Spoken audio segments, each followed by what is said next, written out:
And I brought on Dr. Zuhdi Jasser, president of the American Islamic Forum for Democracy and the author of A Battle for the Soul of Islam. Dr. Jasser, good to have you back. Oh, it's always great to be with you, Lars. Thank you. Why is the only Jewish candidate in the race for president tonight going after Muslim votes specifically in New York City or New York State? Well, it's because the groups reaching out to him are the Islamist ones that are feeding into his narrative that when it comes to Muslims, the only thing that matter is minority rights issues, that they're victims, that somehow their grievances are the only things that matter, and the collectivization of Muslims as one voting bloc, which horrifies me. I mean, I want to be able to go to mosque and pray next to socialists, communists, Republicans, Democrats. It shouldn't matter, but yet the Islamists think we should vote as one. And Bernie, as a socialist collectivist, feeds into that mindset, and the Islamists who've been dominating our community when it comes to election time and think we should vote as a voting bloc are using his vitriol about Islamophobia on the right and all this other stuff to sort of feed off one another. Well, and the numbers, as I understand them, 70% of Muslim voters in New York State are said to be Democrats. It sounds as though they are voting as a bloc. I mean, when almost three-quarters of them are voting for the Democrat Party candidate. Well, I think that's skewed in some ways, and the reason that's skewed is the people dominating the sort of the mosque infrastructure, the Islamic organizations that get out the vote among Muslims, push this issue of Muslims being victims. So unfortunately, they are shifting. In 2000, 60% of Muslims voted for Bush. 2004, because the Iraq War was moved by foreign lobbies to be anti-Muslim, et cetera, they shifted to only 40% Republican, and in Obama it went down to 5 to 10% only. And that shows you that we are still very young as an immigrant population. And you see this also in the Jewish community and other minorities. It takes generations until really not only the conservative outreach happens, but you start realizing that voting is not just one issue. It is about multiple things domestically and related to health care, taxes, to security, and other things, not just one issue. Although it does seem accurate to characterize the Democrat Party, at least in my view, as the party of victimhood. You know, that they're constantly pushing that line, that everyone's a victim and that everyone has to be compensated or accommodated in some way because they're victims. So I guess if they're looking for a candidate who's willing to treat them as victims so that they can suggest that they're not being treated correctly, that there's Islamophobia, et cetera, that the Democrat Party is much more likely to hew to that kind of idea than the Republican Party. You're exactly right. And this is why there's been a huge nexus between the Islamist movement in America and the Black Lives Matter movement, funded by many of the same folks. And the bizarre thing is if you look inside the Islamist groups that are getting the vote out with hashtags like Inshallah, Bernie, and other weird things that they're putting out, it is individuals that really don't share any of the gay rights issues, the feminist issues. You look inside the mosque, they're far to the right of almost everyone in the United States, and yet they're working with the left. That's what I was going to get to next, Dr. Jasser, because, again, I understand you can't broad brush everyone, but when it comes to tolerance toward gays, tolerance toward women, tolerance toward other religious minorities, I wouldn't pick the Islamic faith as being the number one faith with those kind of values. In fact, if anything, an awful lot of Muslims seem to be antithetical to those kinds of ideas. And tell me if I've been too broad in that.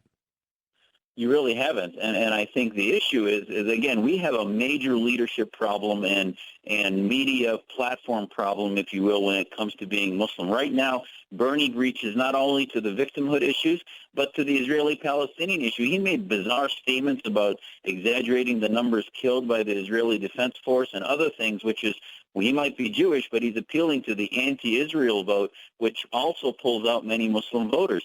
And unfortunately, I would tell you the silent majority of Muslims are misled by these groups, and they really haven't looked inside many of them. And this is why I'm a conservative, is I think there are many things as a Muslim that I find much more at home as a conservative than I ever would as a Democrat. But, you know, I think not only should we not be victims as Americans, but when you're a quarter of the world's population and you have 56 countries with Muslim majorities, Americans, this is why when Cruz called for monitoring of Muslim communities, he's talking about really more strategically the terror threats coming from abroad. We have to have a strategy of how to address the ideology of political Islam, Wahhabism, etc., where Muslims are a majority, and American Muslims should be called to do that, not only as victims in America. Dr. Jasser, by the way, I'm talking to Dr. Zuhdi Jasser, who's the author of A Battle for the Soul of Islam. I'm glad you brought up that exaggeration story because, you know, I read stuff from around the planet. I mean, not comprehensively. I read more about my own country. But the stories I see coming out of the Times of Israel and a few other publications out of the Middle East, they've made a big deal of this, and I would think that if it was a domestic issue, Bernie Sanders would have received all kinds of heat. Just so people know, and you tell me if I'm wrong, Bernie Sanders has been saying until recently that the Israelis killed 10,000 people in attacks, in responses to terrorist attacks from Gaza and from the West Bank. The actual number is somewhere around 2,000. And even after he was told, I think both by the government of Israel and by the Israeli press, your number is about off by 400 or 500%.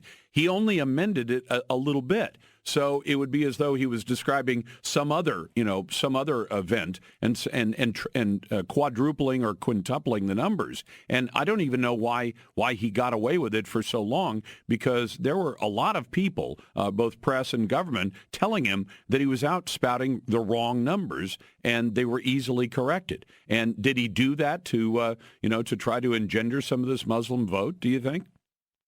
Oh, this is exactly his reflexes, that when it comes to the Palestinian issue, when it comes to Muslims, his knee-jerk reflex is to demagogue and not be accurate. And he needs to be called out. It took him quite a while till he walked it back and said, well, I just sort of, maybe the numbers aren't what I said they were. And by the way, this is exactly what the Arab dictators and their propaganda do. And they forget the fact, not even looking at just the numbers, what happened in those wars when they were killed. Hamas launching offensive rockets, Hezbollah doing things that were launching from civilian population. Oh, that doesn't matter. The same thing happened to America in the Iraq War. When I mentioned to you the switch of the Muslim vote from 2000 to 2004, I was fighting a tooth and nail against these propagandists that were saying Americans were killing over 100,000 people, which was so far from the truth. It was exaggerated nonsense. Well, and they're still using numbers like that. But imagine if somebody ran around America saying, well, the 9/11 attacks killed 15,000 people. They'd be very quickly reminded, no, the number isn't 15,000. It was closer to just below 3,000, and it would be corrected. But apparently Sanders doesn't mind demagoguing this issue if it's going to scoop up a big bunch of the Muslim vote in New York. And Lars, I have to tell you something so important here. Last year, the sermon at our mosque targeted me about the Hamas issue. And I wrote an op-ed in the Arizona Republic saying, listen, you have hundreds of thousands of Syrians being killed by a Muslim thug, Assad. And no, what Zuhdi Jasser is being targeted as being some type of conspiratorial Zionist, etc., is because I defended the Israeli Defense Force in what happened. That wasn't the issue. No, a few hundred Palestinians being killed were much more important to so many Muslim movements in America than the hundreds of thousands killed and imprisoned by Assad, Iran, Saudi Arabia, etc. So the hypocrisy from not only our Muslim community, but from candidates like Bernie, when he exaggerates Gazans and yet minimizes what's actually happened by defending Russia and other governments when you see actually Muslims being killed. Dr. Jasser, it's always a pleasure. Congrats on the battle for the soul of Islam, and we appreciate your time. Anytime. Thank you. Back in